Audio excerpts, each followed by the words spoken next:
हे खैरबोडीचे उमेंद्र मरसकोले हे गायीची सेवा करतात. गायी पालून राहिले खूप वर्षापासून. गोरक्षा करणे पालणे याच्यात खूप फरक आहे. खूप मेहनत लागते.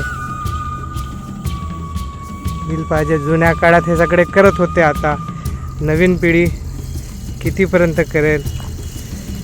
गायीची रक्षा, गोबर, हा ह्याच्यासाठी गायीसाठी बनवलेला गोठा अशा प्रकारचा हा दिसतो. गोठा आणि गायीचे राहण्याचे हे स्थान असं.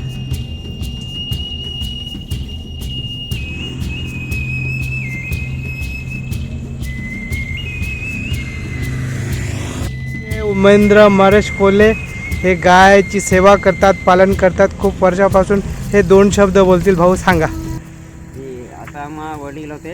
हां बचपनातून पहिले म्हशी पाळला. हां हां त्याच्यापासून मी आता मग वडील ना गाई आणला होती. हां गाई बी पाळला.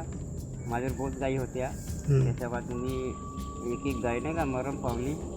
आता हे आज गाई माझ्यावर. आता हे आणखी 4-5-6 महिन्याची गाभण गाय आहे. हां हे आता ती आहे 1 महिना बोलले आहे. तिले हे झाले आहेत.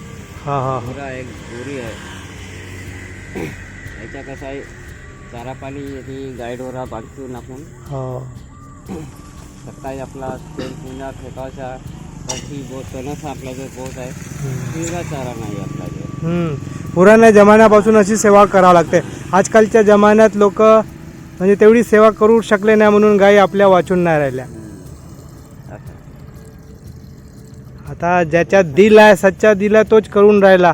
करू शकते सकाळ संध्याकाळ तोच करू शकते. नाही तर मग जर ते पिसाली नाही आहे काय नाही आहे तर जेवायचा हो ना गाई पालाव म्हणजे कठीण राहते. पैसे पाणी बहुत लागते. आता जवळपास खेती आहे तर थोडी मिळून जाते. शहरात तर बडा मुश्किल होते. बहुत पैसे लागते. घरी तर घ्यावाच लागतात ना. हो हो घ्यावं लागतं. त्या घरची शेती राहिली तर वेगळाच राहते. घेणं वेगळा राहते. हिरवा गवत वगैरे. बढिया. आज काही खास दिवस आहे गोसेवाचा. गोरक्षा करा म्हणून 2 शब्द बोलले खैरबोडीची. तुम्ही आपले मस्त सेवा करता. मी पाहत राहतो. धन्यवाद आपण व्हिडिओ बनवून. थँक्यू.